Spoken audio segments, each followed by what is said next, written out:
Assalamualaikum warahmatullahi wabarakatuh.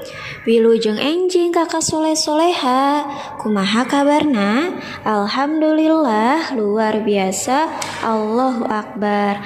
Alhamdulillah dina dinten ayeuna urang papendak deui di pelajaran bahasa Sunda. Ayo kakak yang belum disiapkan bukunya, disiapkan terlebih dahulu ya. Sebelum kita memulai pembelajaran, mari sama-sama kita baca basmalah terlebih dahulu. Bismillahirrahmanirrahim. Nah kakak, sudah disiapkan buku bahasa Sundanya? Jika sudah, kakak bisa buka buku bahasa Sundanya halaman 34. Nah kakak, di halaman 34 itu ada nyarita atau berbicara. Di sana ada kalimah ondangan atau ajakan. Nah kalimah ondangan atau ajakan ini sok digunakan dina guneman sapopoe. Jadi kalimat undangan atau ajakan ini biasanya digunakan dalam percakapan sehari-hari. Kalimah ondangan nyaeta kalimah nu eusina mangrupa ajakan pikeun ngalakukeun hiji hal. Nah, kalimah ondangan ini adalah kalimat yang menyatakan ajakan untuk melakukan suatu hal. Jadi, di sini siapa yang pernah menerima undangan? Nah, itu merupakan sebuah ajakan. Contohnya, rerencangan sadaya enjing dinten Minggu ka bumi abdinya abdi bade disunatan. Teman-teman semua, hari Minggu besok rumah saya ya, saya akan dikhitanan. Nah, kalimat yang tadi itu merupakan kalimat ondangan atau kalimat ajakan. Di mana ngajaknya atau undangannya? Di bagian hari Minggu besok ke rumah saya ya. Nah, di sana merupakan kalimat undangan atau ajakan. Seperti itu contohnya ya, Kak. Sekarang coba kakak buka lagi halaman 36. Di sana ada rencana pakanci atau rencana liburan. Di sini ada guneman ya kak, yaitu percakapan tentang rencana pakanci atau rencana liburan. Tokohnya ada siapa aja?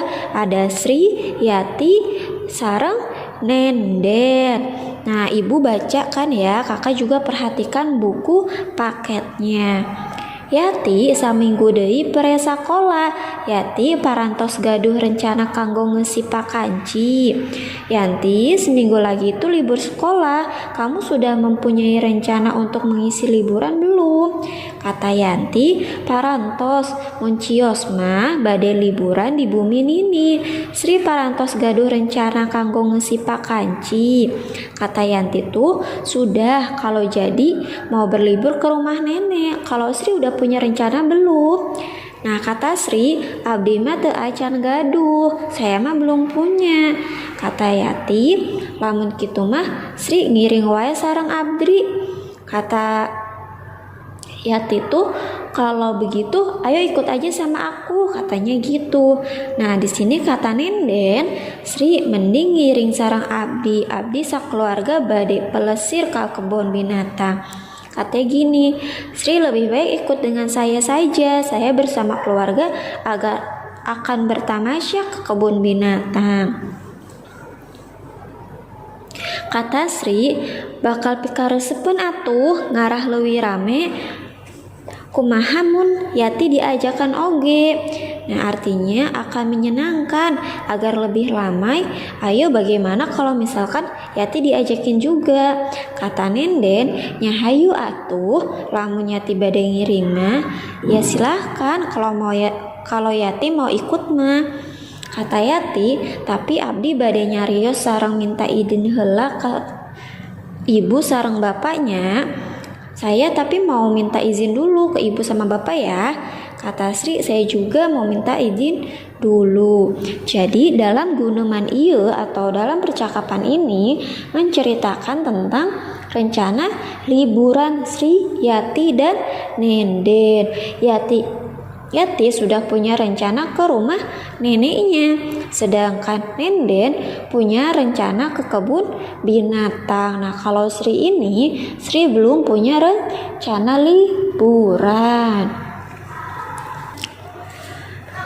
Nah, sekarang ayo buka lagi halaman 38 tentang ngabandungan tata tertib atau mendengarkan tata tertib. Pada minggu kemarin kita sudah belajar tentang tata tertib sekolah. Nah, minggu ayeuna orang belajar tentang tata tertib maca buku atau tata tertib membaca buku. Di sini ada 6 poin.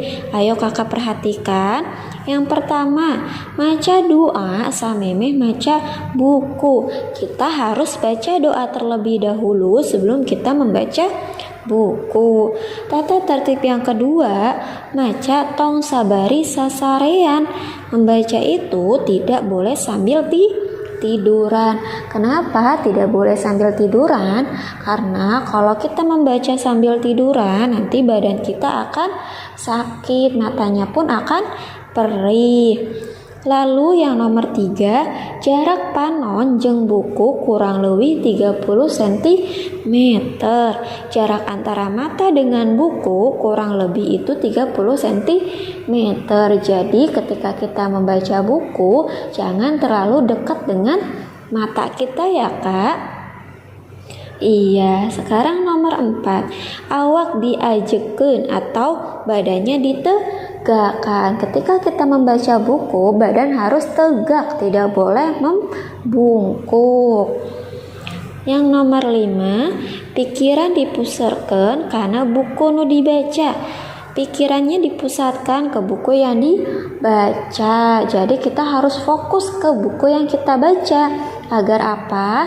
Agar ketika kita membaca buku itu yang di dalam buku bisa keserap ke dalam otak kita. Sekarang yang nomor 6-nya, maca doa saenggeus beres maca buku.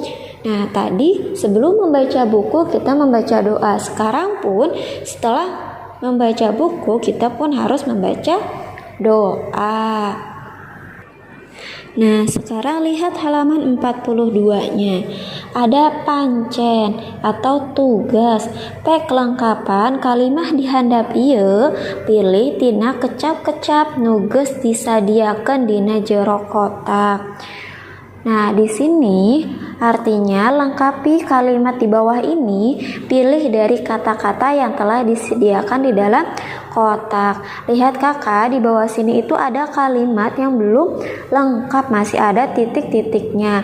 Kakak lengkapi kalimat ini dengan kata-kata yang ada di dalam kotak. Nah, itu untuk tugasnya ya kakak kerjakan. Jika sudah selesai kerjakan, kakak tidak perlu dikirimkan ke ibu. Nanti ibu nilai waktu kita bertemu di sekolah ya. Iya. Jadi tugasnya halaman berapa? Halaman 42 bagian A saja ya. Ya.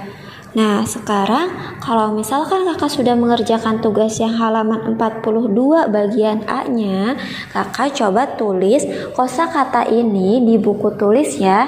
Nanti ibu nilai lagi waktu kita bertemu di sekolah. Nah, untuk pelajaran bahasa Sunda hari ini, ibu cukupkan sampai di sini.